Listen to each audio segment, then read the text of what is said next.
नमस्ते दोस्तों, मैं doctor Sushant Vadhera, advance laparoscopic and bariatric surgeon from Delhi NCR. आज हम अम्बिलिकल हर्निया के बारे में बात करेंगे। ये एक ऐसा टॉपिक है जो लोगों में बहुत कंफ्यूजन क्रिएट करता है और इतना कॉमन है।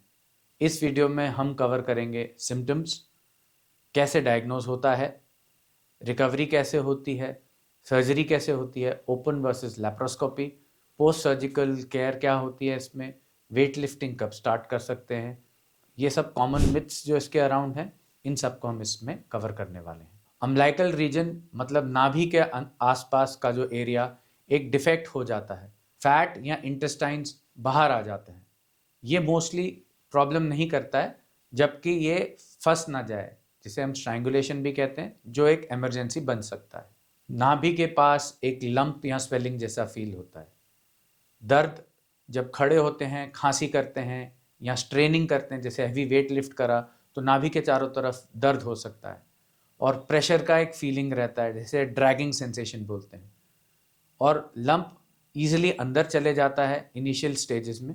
इसके इमरजेंसी के सिम्टम्स क्या होते हैं? अगर लंप एकदम हार्ड हो गया और पेनफुल हो गया और आपको नौसिया, उल्टियाँ जैसा लग रहा है, गैस पास होनी बंद हो गई, लंप वापस अंदर नहीं जा रहा है या रेडनेस होने शुरू हो गई है स्वेलिंग के ऊपर, तो ये एक इमरजेंसी बनती है। इस टाइम तुरंत हॉस्पिटल जाना चाहिए।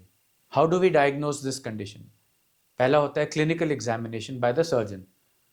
एक डायनामिक अल्ट्रासाउंड कराना चाहिए होल एब्डोमेन का, जिसमें खांसी करते हुए आपका अल्ट्रासाउंड होगा। उसमें साइज, इसके कंटेंट्स कंफर्म हो जाएंगे। और ज़्यादा कॉम्प्लिकेटेड कोई केस है तो उसमें सीटी स्कैन की ज़रूरत पड़ती है। Surgery is the only permanent cure for a hernia. Umbilical hernia self cure नहीं होता है और टाइम के साथ बढ़ता जाता है। अब हम बात करेंगे सर्जिकल टेक्निक्स की। सबसे पहले आता है ओपन हर्निया सर्जरी। इसमें नेवल के नीचे एक छोटा सा कट देते हैं और डिफेक्ट को सूचर से क्लोज करते हैं, और कभी कभी एक छोटा पीस मैश का लगाया जाता है। ये क्विक प्रोसीजर होता है, 30 से 40 मिनट का। सेकंड, लैप्रोस्कोपिक सर्जरी या दूरबीन द्वारा ऑपरेशन। इसमें 3 छोटे कट्स लगते हैं। इसमें हम ज़्यादा बड़ी मैश अंदर रोल करके अनरोल कर देते हैं और डिफेक्ट के नीचे से फिट कर देते हैं। इसमें आपका रिकवरी और तेज़ होती है, पेन कम होता है, बट ये थोड़ा एक्सपेंसिव होता है as compare to open surgery, because इसमें स्पेशल इक्विपमेंट्स और स्पेशल मैशेस लगती हैं। लोग मैश को लेके बहुत पैनिक करते हैं, लेकिन मैश सेफ होती है। ये मेडिकल ग्रेड मटेरियल जैसे पॉलीप्रोपिलीन की बनी होती है और ग्लोबली रेकमेंडेड होती है। इन्फेक्शन का चांस एक्सट्रीमली लो होता है, ओनली 1 to 2%। हाँ, बट याद रहे, अगर दूसरी सर्जरी जैसे गॉल ब्लैडर या वेट लॉस की सर्जरी भी करनी है तो मैश नहीं लगानी चाहिए सेम सिटिंग में। नहीं तो इन्फेक्शन हो सकता है मैश में, जो कि बहुत ज़्यादा घातक होता है और उसमें बहुत बड़ा ऑपरेशन करके मैश भी रिमूव करनी पड़ सकती है। So please do not combine all the surgeries with a hernia surgery using a mesh. अगला सवाल लोग पूछते हैं कि इसकी रिकवरी का कैसे रहेगा डॉक्टर साहब। सो बेसिकली सेम डे या नेक्स्ट डे तक आपका डिस्चार्ज हो जाता है। यूजली जो पेन होता है, थोड़ा बहुत पेन आपको फील करेंगे for a couple of days, but हम पेन किलर आपको अच्छा देते हैं। लाइट वॉकिंग हम आपको सेम डे से ही स्टार्ट करा देते हैं, सीढ़ियाँ भी चढ़वा देते हैं अगले दिन। Driving starts after 5 to 7 days। And आप ऑफिस अपना usually within the week आप जा सकते हैं। अगर आपका सिटिंग का काम है तो within 48 to 72 hours you're back to work.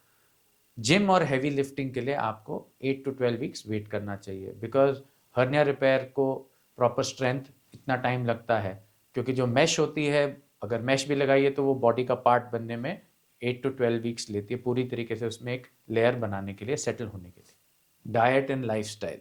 So surgery के बाद हम पेशेंट्स को यूजुअली सॉफ्ट डाइट पे रखते हैं फॉर अ डे और टू, और उनको कॉन्स्टिपेशन अवॉइड करने के लिए लैक्सेटिव्स या लूज सिरप या क्रेमेफिन जैसे सॉफ्ट स्टूल सॉफ्टनर्स भी देते हैं। और उनको अवॉइड करने को बोलते हैं हैवी कॉफिंग, स्नीजिंग।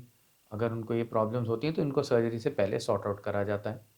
और इनको प्रॉपर एक एब्डोमिनल सपोर्ट, जैसे एक हर्निया सपोर्ट आता है या एब्डोमिनल बेल्ट, 2 से 3 हफ्ते के लिए, ताकि एब्डोमेन में पेन कम हो। स्पेशली अगर खांसता भी है पेशेंट तो उससे उसको रिलीफ रहता है। अगला सवाल होता है कि डॉक्टर साहब इसका कॉस्ट कितना आता है हर्निया का।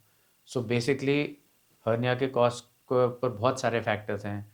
कौन सा टेक्निक यूज़ हो रहा है, कैसे टाइप की मैश यूज़ हो रही है, एक्सेट्रा।